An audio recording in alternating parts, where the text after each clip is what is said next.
Você já parou para pensar no caminho que a sua comida faz até chegar ao prato?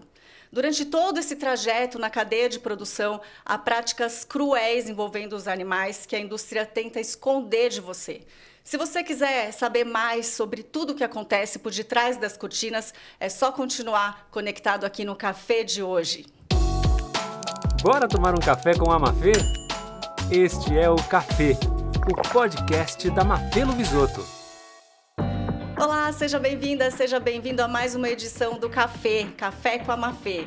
Você sabe que a cada edição eu trago convidados diferentes para falarmos sobre os mais diversos assuntos. E hoje a gente vai falar sobre a causa animal. E a minha convidada hoje é a querida Carla Lettieri, ela que está à frente ali da Animal Equality Brasil. Seja muito bem-vinda, tudo bem? Bom dia, Mafê. É um prazer estar aqui no seu café. Muito Tomando obrigada um cafezinho aqui com essa caneca linda, hein? Sim. Aqui a minha caneca. Muito obrigada pelo convite. É uma honra estar aqui conversando com você sobre a causa animal. Eu que agradeço a sua disponibilidade. Ela que mora no Rio de Janeiro, né? E veio a São Paulo para os compromissos e reservou um espacinho aí para bater um papo. São Paulo mora no meu coração, eu estou sempre aqui. E o Rio mora no meu também. Vamos fazer um café no Rio em algum momento. Eu super topo. Bom, antes da gente falar sobre a Animal Equality, eu queria que você falasse um pouquinho sobre a sua trajetória, né? Hoje você ocupa o cargo de diretora executiva da Animal Equality Brasil e como formação, você é formada em letras, e eu fiz aqui a lição de casa, vou só falar um pouquinho da formação da Carla, que ó, não é pouca coisa. A Carla, ela é formada em letras em português e inglês pela PUC-Rio, mestrado em relações internacionais, também na PUC-Rio, né? Também tem formação avançada em resolução de conflitos pela Universidade de Uppsala, na Suécia, olha que chiquérrima. E certificações em gestão de mudanças pelo Human Change Management Institute. E não para por aí, também doutorado em Sociologia e Direito na Universidade Federal Fluminense. Fala um pouquinho sobre essa trajetória para a gente, Carla. Sim, é uma trajetória muito eclética, né? Bom, mas eu acho que o que une essa trajetória toda é uma grande inquietação em torno de uma pergunta que sempre me moveu, que é como acabar com as injustiças do mundo. Eu venho da periferia do Rio de Janeiro. Lá no Rio a gente não chama de periferia, né? Mas assim, são subúrbios.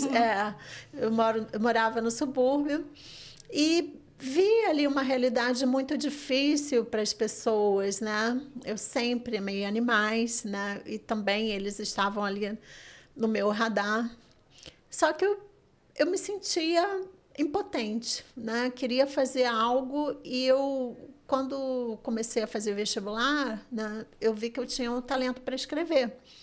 Então, ingressei na faculdade de letras ainda sem saber o que ia acontecer depois, né? Para onde eu iria. A gente entra muito jovem na faculdade, não tem muita noção. Mas logo eu percebi que eu não conhecia muito bem o mundo. Então, a faculdade de letras foi excelente para mim, eu aprendi muito e tal, mas eu precisei buscar respostas sobre como que o mundo funciona dessa forma, né? Por que ele está organizado politicamente dessa forma, enfim. E aí eu fui para relações internacionais. Mas, quando eu conheci o terceiro setor, eu me encantei pela possibilidade de ser parte de uma mudança. Já naquela época, eu queria trabalhar com algo que transformasse a vida das pessoas, que tornasse a vida das pessoas melhor, né? Eu sentia que isso me movia muito, me despertava um sentimento muito positivo.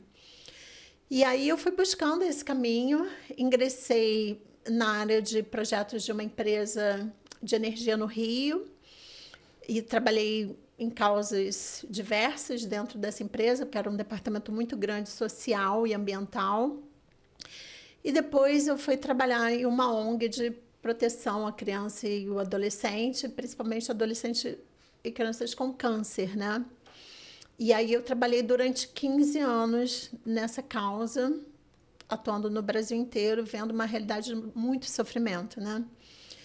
E aí, por isso que eu fui buscar o doutorado, mais respostas, porque a essa altura eu já tinha muita noção de que trabalhar na causa social realmente era importante, mas que eu precisava ter uma compreensão maior de como os movimentos sociais podem superar as desigualdades, podem superar as injustiças e, enfim, promover o bem-estar de todos, né? Principalmente direitos humanos.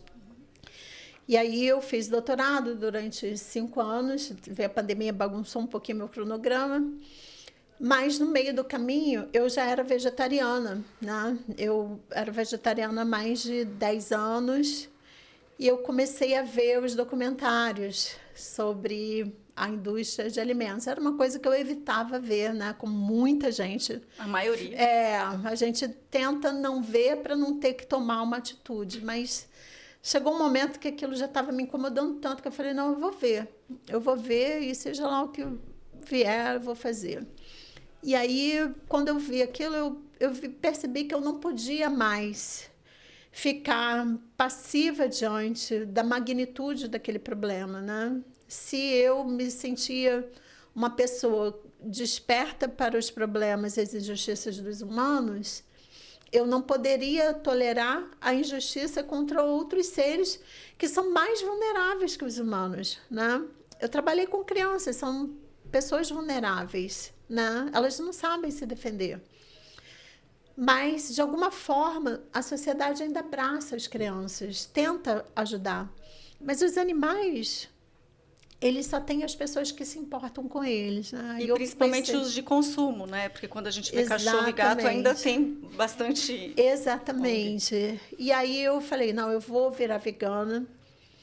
E aí eu comecei a me sentir muito compelida a buscar participar mais ativamente desse movimento. E acho que o universo conspirou e em pouco tempo, assim, menos de 6 meses depois de abraçar o veganismo, eu fui selecionada para atuar, integrar a equipe da Animal Equality e aqui estou até hoje. É uma honra para mim fazer parte dessa equipe. Aí tem feito um trabalho maravilhoso, sem Obrigada. dúvidas.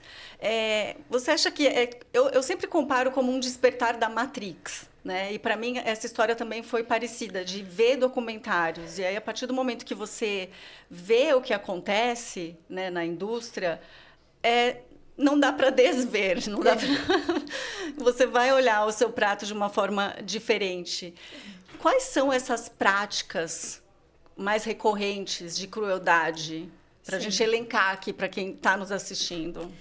Sim, são práticas que, assim, antes de eu trabalhar na Animal Equality, eu nem imaginava que existiam, porque, de verdade, eu sou uma pessoa da cidade e eu achava que a produção de galinhas era uma granja, todas as galinhas soltas, sabe? Eu tinha aquela visão romântica da produção na fazenda, e eu acho que muita gente ainda tem essa visão, né?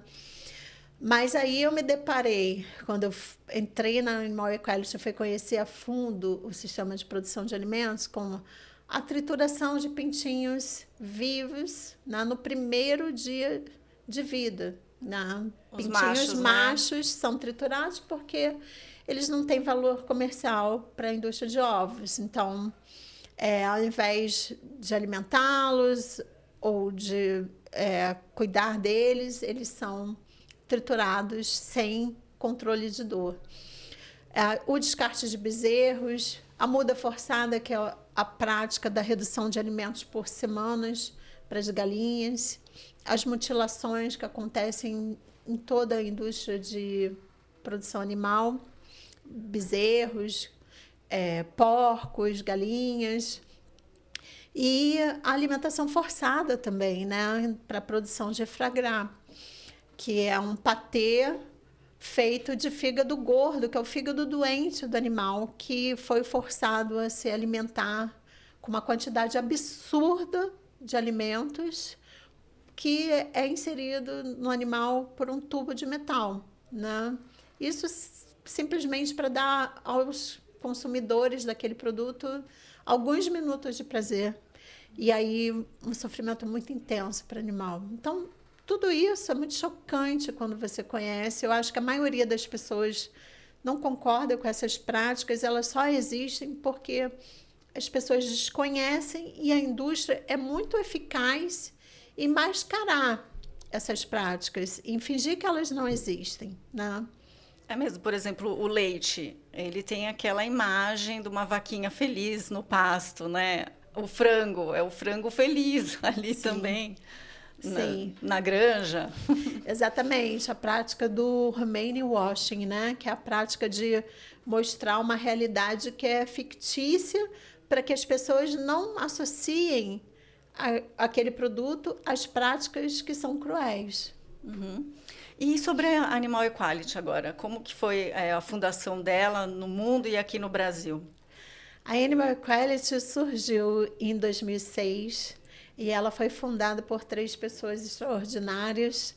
A Sharon Nunes, nossa presidente, o José Vale, que é nosso vice-presidente, e o José Moreno, que eram estudantes em Madrid, e eles se sensibilizaram muito pela situação de animais que estavam sendo explorados na indústria e resolveram se tornar veganos e começar um trabalho muito ali de base para conscientizar as pessoas. Então, só para você ter uma ideia, quando eles começaram, eles vendiam sanduíches de hummus para poder arrecadar recursos para manter as atividades deles. Eram todos estudantes, né? E aí eles começaram a fazer ações muito ousadas, impactantes, que foi unindo outros ativistas ao redor e aí foi movimentando uma causa que ganhou cada vez mais relevância na Europa, né? E não sei exatamente o ano, mas quando eles fizeram um protesto contra a indústria de peles, eles foram presos, acusados de ecoterroristas, e aconteceu uma coisa extraordinária que, assim, fez crescer a minha admiração por eles em um nível absurdo. Enquanto eles estavam sendo acusados de ecoterrorismo, eles precisaram tomar uma decisão. Eles continuariam o trabalho em prol dos animais ou eles se dedicariam à defesa deles para que eles ficassem livres. E eles optaram por continuar o trabalho. E, graças a Deus, foram inocentados e o trabalho continuou e só cresceu no mundo inteiro e hoje estamos presentes em 8 países. 8 países, Inglaterra, né? Estados Unidos, Alemanha, Itália, Espanha, Índia e México. Isso, e Brasil. Além do Brasil. O que você percebe de diferença nesses países, né? Você que está sempre em contato também com as lideranças dos diferentes países, quanto à condução dos animais, Carla? Bom, acho que a principal diferença é que o movimento, a causa animal na Europa e nos Estados Unidos, ela é muito mais antiga e ela é mais robusta. Então, a gente percebe alguns avanços mais consistentes.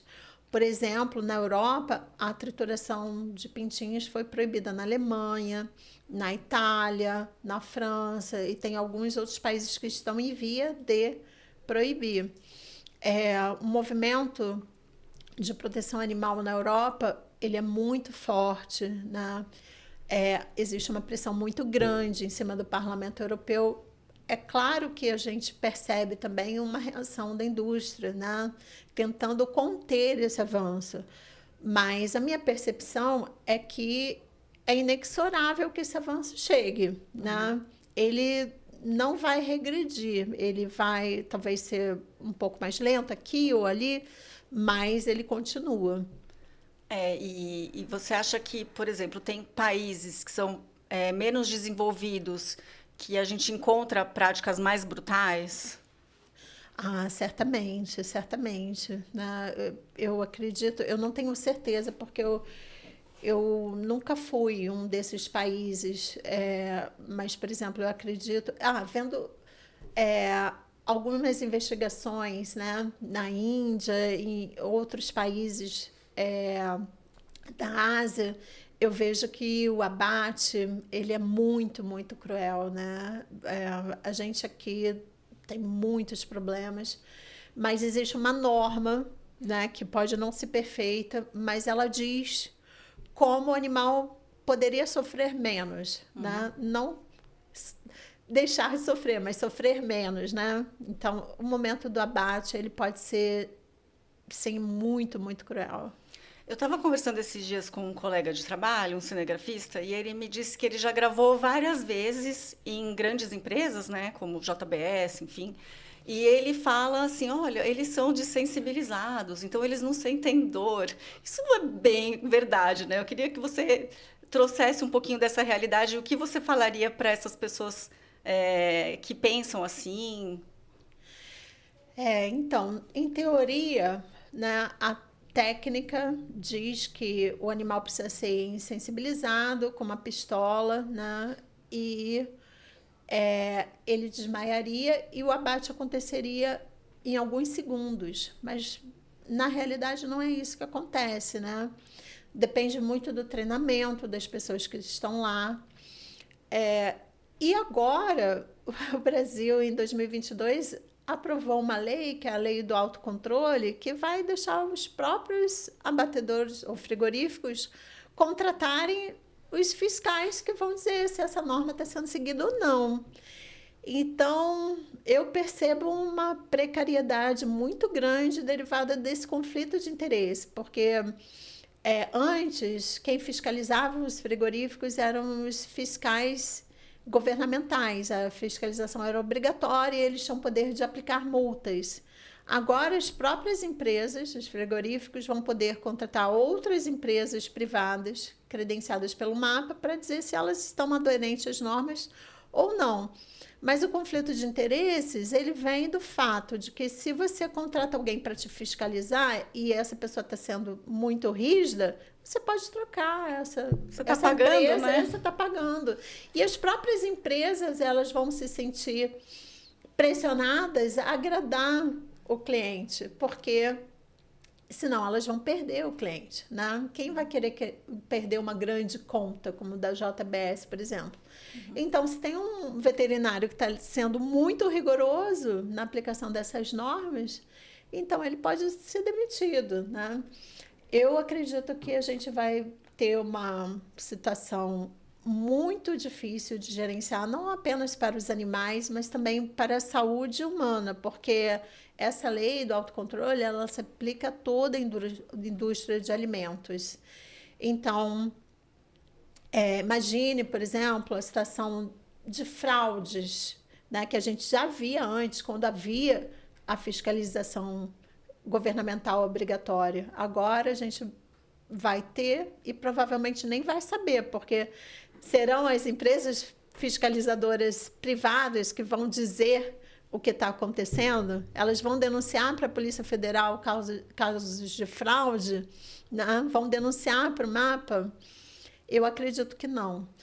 E assim, independente de qualquer técnica que possa parecer humanitária, o que é mais importante, né, na causa animal é você olhar o animal não como alguém que precisa ser explorado ou algo que precisa ser explorado para você viver melhor, mas como alguém que tem direito de viver aqui nesse planeta como você, né? Porque esse olhar que nós damos aos animais como algo útil, ele é uma arrogância, ele é um olhar arrogante e presunçoso, porque nós somos parte de uma natureza que colocou cada um com uma função, né? Os animais têm a sua função, eles têm o direito de existir, de exercer o seu comportamento natural, e isso nós estamos privando. Então, não se trata apenas do abate, é todo um sistema de produção cruel que obriga os animais a ficarem presos durante toda a sua vida, se alimentando de uma forma antinatural e depois serem abatidos, né? Então, o questionamento não é sobre o momento do abate, é sobre toda a vida que o animal teve até chegar ao abate e também o fato dele ter que estar ali atendendo à vontade humana, né? Existem outras alternativas, eu acho que é isso que a gente precisa mostrar para as pessoas, né? Que dá para se alimentar de uma forma prazerosa, gostosa, nutritiva, saudável, sem você explorar nenhum ser vivo, né? É Apenas as como se os plantas. animais eles existissem para servir aos humanos, né? Isso tem até religiões que endossam. Exatamente, é. E é um problema muito complexo, né? Digamos assim, um pensamento que está enraizado numa episteme milenar, né? Os primeiros humanos utilizavam os animais como forma de subsistência, né? E aí as pessoas se apegam ao fato de que sempre foi assim para continuarem fazendo da mesma forma.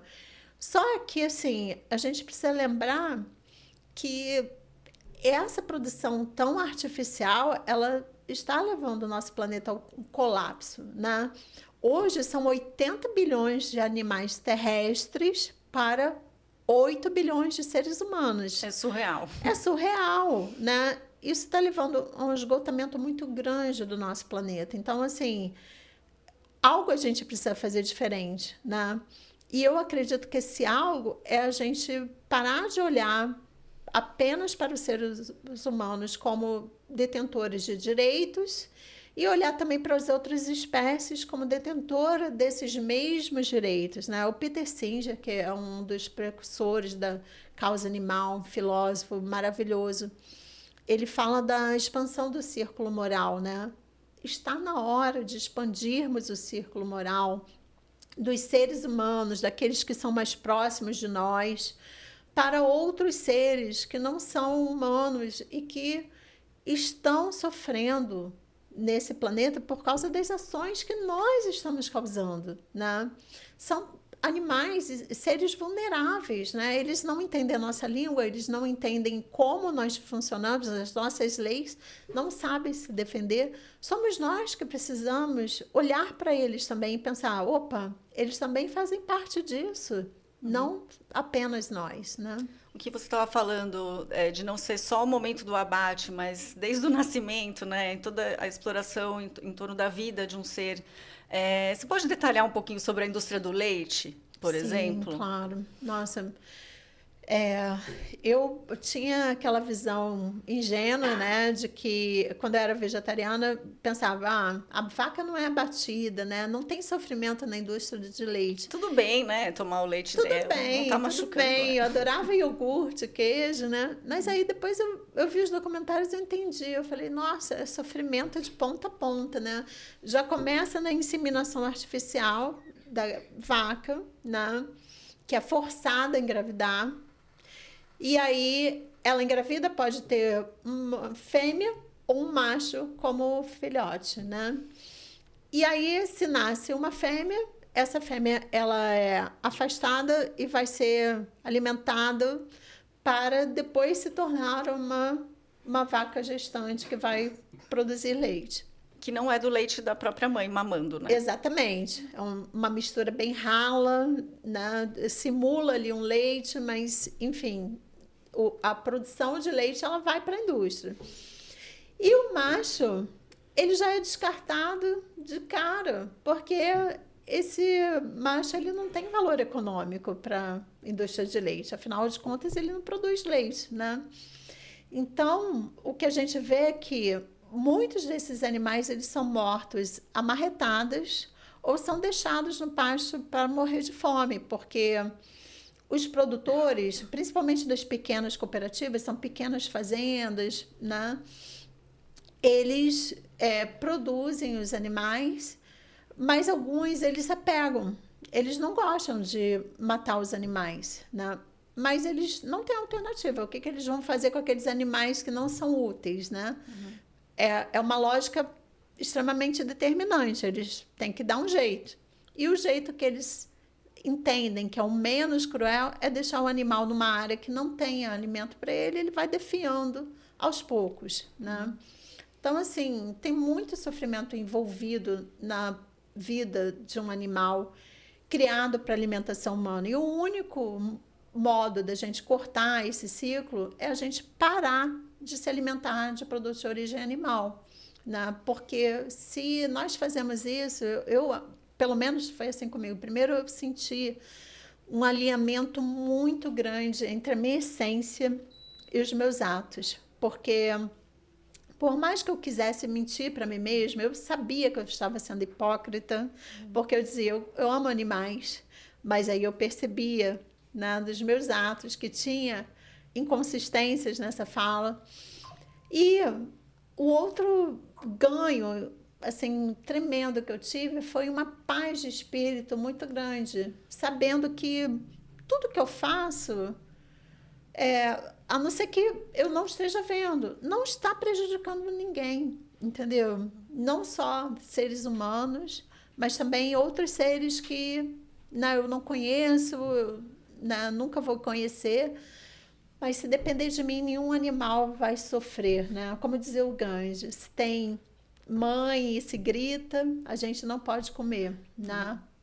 Eu diria mais, se tem mãe, se grita, se nada, a gente não pode nem comer, nem explorar. Pois é, tem sentimentos ali, eles sentem, né? Já é provado pela ciência, inclusive. Certamente. Olha, uma coisa surpreendente, nós participamos do VegFest e no ano passado a gente fez não, acho que foi 2023, a gente fez um quiz com as pessoas para perguntar para elas qual o nível de conhecimento que elas tinham sobre as galinhas. E nós perguntamos para a maioria das pessoas qual seria mais ou menos a idade mental de uma galinha se ela fosse uma criança, né?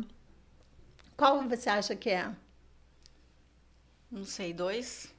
7 anos. 7 anos. Olha, As galinhas são muito inteligentes. Elas mais sabem... que os porcos, então. Porque os porcos é de 3 3 anos, né? Sim, elas são muito inteligentes. Elas sabem contar, elas fazem planejamento, elas planejam o futuro, elas sabem libertar os animais de armadilhas. Olha. Então, assim... O polvo também é uma coisa impressionante, né? Você viu aquele Quem não assiste, Professor Polvo, gente. Polvo, a nossa, dica é essa. É maravilhoso e triste também, né?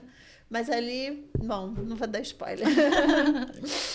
Mas, assim, eu acho que é isso. Quando a gente olha para os animais dessa maneira, fica muito mais fácil existir nesse planeta, né? A gente passa a ver uma unidade em todo o planeta, né? Natureza, humanos, animais. E a visão da unidade, ela é justamente aquela que protege a todo mundo, porque você se sente conectado com todos, né? A visão da separação é justamente aquela que cria todas as injustiças, né? Não, eu não vou me importar porque é um animal. Não me importa. Mas, sim, alguma coisa ali vai reverberar em você. Eu falo que ter me tornado vegana foi a melhor coisa que eu fiz na minha vida. Aí você viver em conformidade mesmo, né? Tá comendo ali uma carne de porco e pensar qual que é a diferença entre um porquinho e um cachorro, que é o cachorro que você tem na sua casa, o gato que você ama. Né? É você fazer essa associação. É o especismo, né? Que a Melanie Joy coloca muito bem no livro dela, né? Porque amamos cachorros, comemos porcos e vestimos vacas, né? Não tem diferença nenhuma. Se você observar os animais, eles têm as mesmas aspirações que nós temos, né? Querem ser felizes, querem bem-estar, querem se alimentar, querem se reproduzir, querem brincar quando são filhotes, né? Então, quando você olha um porquinho brincando, né? É a mesma coisa que um cachorro brincando, né? E por que um é abatido e vira um bacon e o outro está ali na sua casa recebendo carinho, né? Então, é essa hipocrisia que a gente precisa questionar e se questionar, né? É preciso coragem. Eu vi uma vez em um podcast, eu não me lembro quem foi que falou, mas ele falou de uma maneira até muito engraçada. Ele falou, eu detesto os veganos. Sabe por que eu detesto os veganos? Porque eles mostram na minha cara o quanto eu estou sendo hipócrita. E é verdade, eu acho que ter essa honestidade é muito importante. Eu me senti hipócrita e eu não tenho vergonha nenhuma de dizer que eu me senti hipócrita e eu era hipócrita. Por quê? A hipocrisia, ela deriva do fato de você falar uma coisa e fazer outra, né? Então, dizer, eu amo animais, mas os animais que vinham para o meu prato Que amor é esse, né? A gente não come quem ama. Eu acho que uma das lutas dos veganos é você usar essa palavra vegano sem ter essa sensação das pessoas, né? Porque já cria uma barreira ali muito grande. Sim, eu acho que quando você está na causa animal, quando você é vegano, você também ganha uma responsabilidade muito grande que eu acho que nem todo mundo está consciente, que é questionar esse sistema de produção, questionar tudo que acontece com os animais, mas de uma forma que seja assertiva e respeitosa. Nós não precisamos ser, não devemos ser agressivos, desrespeitosos com aqueles que ainda não tiveram a mesma compreensão que nós. Porque, primeiro, também seria hipocrisia. Um dia, a maioria de nós também já foi um não vegano, né? E segundo, quando a gente para pensar, por exemplo, se você está conversando com alguém que não é vegano ainda e está trocando uma ideia sobre como a indústria funciona e a pessoa está ali te dando uma certa atenção, se você jogar uma carga de raiva nela, ela não vai querer mais saber falar sobre veganismo nenhum. Ela vai ficar com uma resistência muito grande àquela mensagem e você quebrou uma ponte. Mas se ao invés disso, a gente abordar a pessoa plantando uma reflexão, né, dando uma informação, mas com uma carga afetiva positiva, sabe? Que é o que a Melanie Joy coloca, né? Não coloca vergonha no outro. A vergonha é um sentimento que deixa a pessoa numa situação tão delicada que a única forma que ela vai ter de se proteger é se afastar, é negar aquilo. Mas se você promove um estado mais amoroso, mais compassivo, a pessoa, pelo menos, vai receber a sua reflexão e dali a semente poderá ser desenvolvida, né? Pode ser que demore tudo, mas ninguém muda o outro. A gente só pode mudar a nós mesmos. Então, assim, a gente tem que entender que o outro, ele é senhor absoluto da sua vontade. A né? gente pode inspirar. A gente pode inspirar, a gente pode e deve inspirar. Por isso que eu digo, a melhor coisa, a melhor contribuição que um vegano pode dar à causa do veganismo é ser a melhor pessoa que puder. Né? Porque assim nós poderemos ser exemplos. Né? É claro que ninguém é perfeito. Né? Cada um de nós tem o seu mau dia, né? Mas a gente tem que observar isso, né? Tentar, né, acolher as críticas que são feitas ao veganismo e aos protetores de animais e ativistas de uma maneira tranquila e não ceder a essa provocação, entendeu? Tentar inspirar no movimento contrário, né? Queria aproveitar esse tema para repercutir um pouquinho a audiência pública que a gente teve ontem, né? Sobre rotulagem. E aí uma audiência pública, várias ONGs, né, vários grupos ali participando, e a gente tinha ali um ativista que era um pouco mais agressivo nas palavras, e isso acaba fazendo mal para o movimento, né? Sim, certamente. Foi uma situação muito delicada, né? Só contextualizando, né, a gente teve um participante que comparou os produtores aos nazistas. Isso foi algo que tinham algumas pessoas participando ali também, né, da audiência, que eram defensores do agro e se aproveitaram dessa fala para mostrar, olha, estão nos atacando, querem... até comparou, né, o veganismo, colocando goela abaixo como o foie gras, né? Foi uma comparação assim absurda, mas dá munição, né? Da munição, para continuar exatamente. Essa guerra. Era tudo o que eles precisavam, né? Uma oportunidade para se manifestar. Não só eu, mas a nossa organização não endossa esse tipo de crítica. A gente não faz nenhuma comparação de produtores ruralistas com nenhum tipo de rótulo negativo, porque entendemos que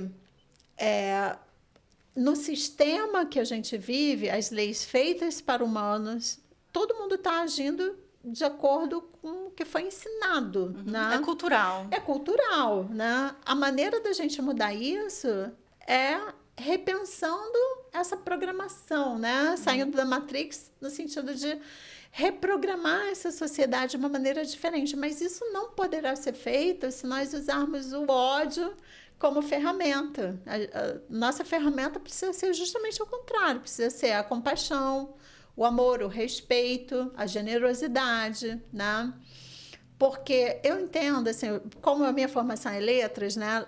Justiça, amor, compaixão são conceitos absolutos. Se você quebra, você já não tem esse conceito, ele se torna algo diferente, né? Então, conceitos absolutos, eles abrangem o todo, eles só podem existir se tudo estiver dentro deles, né? É um pouco difícil de entender, a gente não é treinado para pensar dessa forma, mas eu acredito que o único caminho seja buscar ser exemplo e tratar as pessoas que não estão no mesmo momento que nós estamos de forma respeitosa e buscar as interseções, porque muitas vezes você ouvindo o lado contrário, você consegue entender que existe um espaço para construir não aquilo que você deseja, que é um mundo vegano, que todos nós sonhamos, mas uma melhoria incremental, que é o que é possível hoje, mas que vai nos dar um passo além em direção a esse mundo que nós sonhamos, né? Isso também é um pouco polêmico, né, dentro do movimento, porque existem ativistas que se declaram abolicionistas. E acusam organizações de proteção animal de serem incrementais, né, de só serem pensar no bem-estaristas. Não é isso, é que assim, existe uma teoria de mudança por trás, né, em que para você mudar um problema tão complexo, né, que é a exploração animal, que é um problema enraizado há milênios, você não pode sair do zero e tentar passar para o 1000, você tem que dar passos. E esses passos precisam ser acompanhados de uma expansão de consciência da sociedade, né? Hoje, os veganos são 7%, né? Segundo a pesquisa do IBGE com a SBB. Da Datafolha com a SBB, 7% da nossa sociedade, né, que se declaram veganos. Ainda é muito pouco. A gente não consegue mudar. A pecuária é uma atividade tutelada pela nossa Constituição. O que é isso? Ela é protegida pela Constituição e ela recebe subsídios. Existe uma pesquisa do Instituto Escolhas que fez uma varredura nos subsídios feitos apenas à indústria da carne, a cadeia de carne bovina. De 2012 a 2020, foram 125 bilhões de subsídios concedidos na forma de créditos rurais, subvenções, isenções, fomentos de diversas naturezas, né? Então, assim, a gente precisa entender que a máquina do Estado ainda está muito voltada para a produção animal, né? É só a gente ver, né, que no Congresso tem cerca de 500 pessoas, 300 são do agro, né? Defendem o agro. Então, bem mais de 300, bem né? mais. A frente pela agropecuária é muito forte, né? Então, assim, a gente não vai conseguir nada se nós tentarmos já partir para o abolicionismo, né? Tem que ter a empatia pelo animal homem também, né? Somos animais. E é assim que você consegue o diálogo. Além disso, ainda tem o fato, enquanto a gente sonha com o abolicionismo pleno, que a gente sabe que não vai acontecer nos próximos 5 anos, pelo menos, né? Vamos ser otimistas, nos próximos 5 anos não vai acontecer. O que acontece com esses animais que estão presos hoje no sistema de produção? A gente espera o abolicionismo chegar para que eles vivam um pouco melhor? Então, assim, eu acho que essa visão precisa ser um pouco mais ampliada, sabe? E precisa ter união no movimento vegano, né? Certamente, certamente. E eu acho que isso está evoluindo muito, sabe? Eu percebo que entre as organizações de proteção animal existe muito diálogo, muita troca, muita estratégia, né? O movimento de proteção animal é um movimento extremamente profissionalizado, né? Com pessoas muito preparadas, né? Eu acho que o que a gente precisa ainda aprender é temperar a nossa paixão. A paixão demais, às vezes, ela pode ser prejudicial. Eu entendo a indignação, né? A urgência que todos nós ativistas temos de querer ver tudo resolvido para ontem, mas a gente precisa ter uma certa humildade do nosso papel no mundo, sabe? Nós somos apenas um ser humano que estamos tentando defender os animais e mudar um sistema milenar.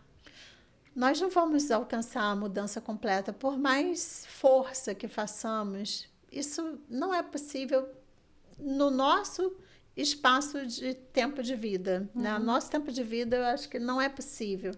Mas nós podemos deixar um legado para as futuras gerações que vão continuar essa luta. E dentro de uma visão de gestão de mudanças, né? Tem um livro que se chama O Novo Espírito do Capitalismo. São dois sociólogos franceses, eles estudaram as mudanças nos últimos séculos, né? Final do século XIX, final do século XX. E o que eles descobriram foi muito interessante.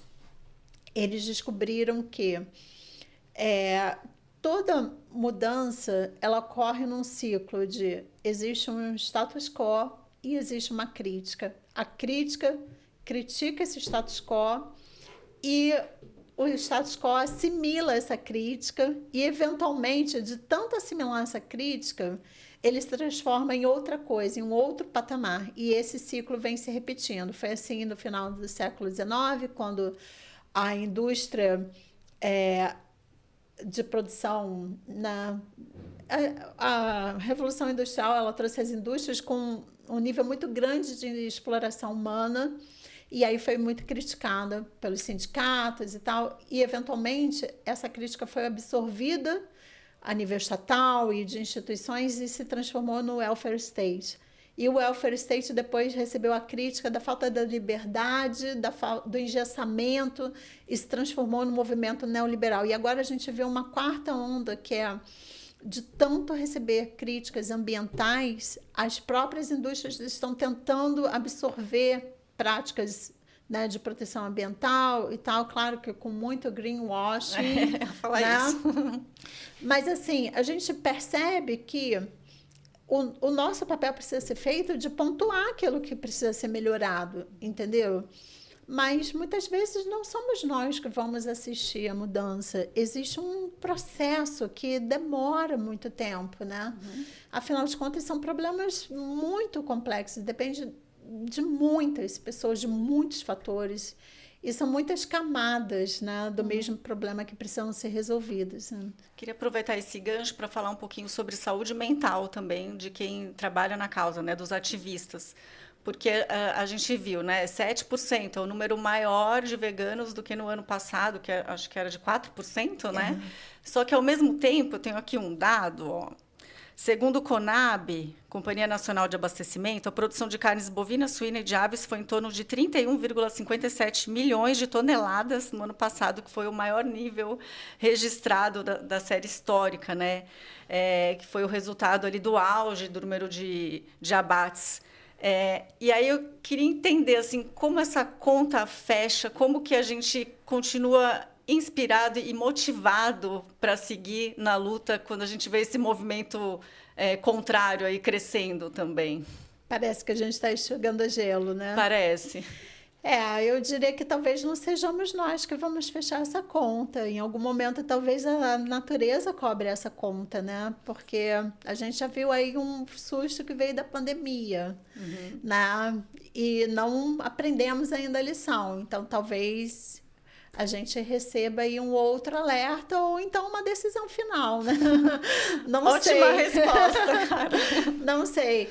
Mas esse ponto eu acho muito importante, assim, sobre a saúde mental dos ativistas, porque é uma causa que tem muito sofrimento embutido, né? Então, toda pessoa que trabalha na causa animal, que é um ativista animal, que trabalha numa organização, ela tem empatia pelos animais. E aí, para ajudar, você precisa estar ciente e falando do sofrimento dos animais. Então, isso consome muito a gente, sabe?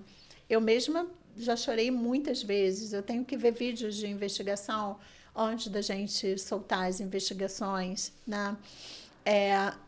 Os investigadores precisam entrar nas fazendas, precisam filmar as práticas que acontecem, porque a indústria finge que elas não existem e diz que é mentira, mas estão as investigações aí para provar que elas são reais, né? Essas práticas existem, são cruéis e são sistemáticas, não são práticas pontuais, né? Então, é uma profissão com uma carga emotiva muito pesada, né? E sem falar também da nossa ansiedade de querer mudar as coisas, né? E eu vejo que, assim, não tem jeito, o sofrimento faz parte, né, desse trabalho, né? Mas a gente precisa ter mecanismos para se cuidar, porque senão nós não faremos nem bem a nós mesmos e nem aos animais. É preciso... Eu faço terapia, tenho outras práticas espirituais para me dar força, para me dar resiliência, né? Mas eu percebo que tem muitas pessoas esgotadas, né?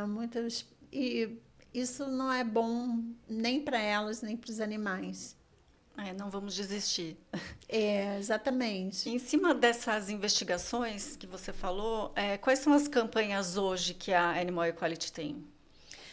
Nós temos algumas campanhas principais e aí cada país adapta, né, de acordo com a sua realidade, porque muitas vezes a realidade não é a mesma de um país para o outro, né? Mas as campanhas principais são o fim do confinamento extremo, e aí a gente está falando principalmente de porcas e galinhas, né? Criadas para produção de carne na indústria de suínos e galinhas na produção de ovos. O fim do abate de cavalos. Pouca gente sabe, né? Mas o Brasil é um grande produtor de cavalos, exportador para a Europa, para países como a Suíça, França, Bélgica. Pouca gente sabe mesmo isso. Nós produzimos muito, né? E abatemos os cavalos. E é interessante notar que no Brasil a gente não come cavalo, né? A gente não aceita o abate de cavalo. Nós temos a campanha pelo fim da alimentação forçada, que se aplica principalmente à indústria do foie gras, que é o fígado gordo, né? A campanha pelo fim da trituração de pintinhos machos e a campanha contra os abatedouros, né? Contra as práticas cruéis no momento do abate. Isso atualmente. E quando a gente pensa que a Animal Equality ela existe desde 2006, né? O que você pode compartilhar com a gente com relação às conquistas? Para a gente ver que o trabalho não é em vão também. Não é em vão. Bom, foi um aprendizado longo, né? Organizacional. Eu tenho muito orgulho em dizer que é uma organização extremamente profissional e que aprende muito com seus erros, né? São cerca de 100 colaboradores no mundo inteiro e a gente tem um ambiente de muita troca e apoio mútuo. E eu acho que isso fez muita diferença para as conquistas que nós tivemos. Por exemplo, na Itália, a Animal Equality conseguiu articular a proibição da trituração de pintinhos. No México, a Animal Equality México conseguiu colocar a ciência animal na Constituição do México, o que foi um grande passo para mudar outras leis de proteção animal, né? No Brasil, nós avançamos muito em termos de compromissos com empresas que se comprometeram a não consumir ovos que venham de sistemas com que utilizem gaiolas e também empresas que se comprometeram a não consumir ovos que venham de incubatórios que utilizem a trituração de pintinhos quando a técnica da sexagem em ovo estiver disponível no Brasil, que é um outro compromisso que a gente tem. Aqui no Brasil, a gente trabalha desde 2020 com a melhoria das leis, e esse é um caminho muito longo, né? O México tem muito mais tempo de atuação em advocacy do que nós, e está colhendo os resultados agora, né? É um caminho muito longo, é um caminho árduo, mas é um caminho definitivo. Então, nós acreditamos que é o caminho mais profícuo para mudar a vida dos animais. E também a própria luta pela defesa dessas leis que vão proteger os animais, elas geram uma conscientização na sociedade. Por exemplo, ontem nós fizemos audiência pública, né, para aprovar o PL da rotulagem. E a cada audiência a gente percebe que cada vez mais as pessoas se tornam mais conscientes sobre essas práticas, né? Então, não estamos perdendo, mesmo que a vitória ainda não esteja ali a à frente. rotulagem seria mostrar para o consumidor o que acontece, né? Sim, Esse sim. caminho que eu falei do alimento até chegar no prato. Exatamente. Esse projeto de lei da rotulagem, ele surgiu de uma audiência pública. Alguém deu a sugestão de expor o que acontece, porque o problema é que as pessoas não conhecem essas práticas, né? E aí nós estudamos, até com o apoio de outras organizações, como seria uma forma de fazer isso, e apresentamos para o deputado Carlos Janazzi na Alesp, e ele apresentou esse projeto de lei. E, na sequência, a deputada Luciene Cavalcante, que foi eleita pelo PSOL em 2024, ela apresentou esse PL no Congresso Nacional. E esse projeto de lei, ele visa deixar claro quais são as práticas que podem estar embutidas na produção daquele alimento ou produto de origem animal, né? Se é mutilação, se é muda forçada, se é confinamento extremo, alimentação forçada. Isso seria uma forma das pessoas estarem conscientes sobre quais práticas estão sendo utilizadas naquele produto, né? Porque a maioria das pessoas que consomem produtos animais, elas não vêm do campo, elas vêm das cidades, né? E nós que vivemos na cidade, a gente já perdeu a conexão com a vida do campo. E mesmo aquelas pessoas assim, cujos pais vieram de áreas rurais, a produção animal já mudou tanto, né? Em décadas que se passaram, que já não é mais a mesma coisa, né? A minha mãe veio da roça, né? Ela cresceu em um sítio e ela cuidava das galinhas no quintal, né? Meu avô criava porcos, vaca, né? Tudo isso, mas assim, nem de perto a produção industrial se compara àquele tipo de produção. É uma produção totalmente artificial, totalmente mecanizada, né? Com muitos insumos artificiais utilizados nos alimentos dos animais. Então, assim, a gente já teve aí um grande descolamento, né? Porque se você coloca ali no rótulo todo esse percurso, a pessoa tem o conhecimento e aí fica a critério, comer ou não. Exatamente, exatamente. Como que viria essa informação? Um QR Code, uma imagem? Isso não foi debatido porque, primeiro, a rotulagem, ela precisa do aval da Anvisa, né? Para implementar um rótulo, é preciso uma discussão técnica muito ampla. Então, o projeto de lei, ele não deixa isso definido para que essa regulamentação posterior ela não fique travada. Vamos brigar para que o projeto de lei seja aprovado, mas eu acho que um QR Code, por exemplo, seria uma forma interessante de divulgar isso, porque daria ao consumidor a oportunidade de ir para uma página e entender melhor. E assim, atualmente, o que está em tramitação, onde estamos agora, né, com relação a essas conquistas, o que vocês ainda buscam como Animal Equality? Bom, para esse ano nós temos algumas prioridades e uma delas é a aprovação da lei que proíbe a alimentação forçada. Mas nós também estamos... Que aqui em São Paulo a gente teve um avanço uma vez, né, com o Haddad, e depois um retrocesso. Sim, foi uma batalha judicial, né, que foi formada, o município aprovou a lei, mas depois a Associação Brasileira de Restaurantes, ou Paulista, não sei, entrou com uma ação questionando a constitucionalidade dessa lei. E aí o caso foi para o Supremo, mas o Supremo reconheceu a competência do município de legislar sobre esse assunto e devolveu para o STJ, que ainda não tomou a decisão final. Está para sair. Temos ainda a esperança, então. Temos. Mas a lei 90/2020, quer dizer, o projeto de lei, se for aprovado, ele vai ajudar os animais produzidos no Brasil inteiro, né? Tem produção fora de São Paulo. E comércio também. E tem mais alguma ainda em tramitação? Sim, na Leste nós estamos defendendo a aprovação do projeto de lei 223 de 2023, que é o da rotulagem obrigatória, mas também o 410, que é que proíbe o descarte de pintinhos machos, e o 210 de 2023, ambos de 2023, que proíbe o descarte de bezerros.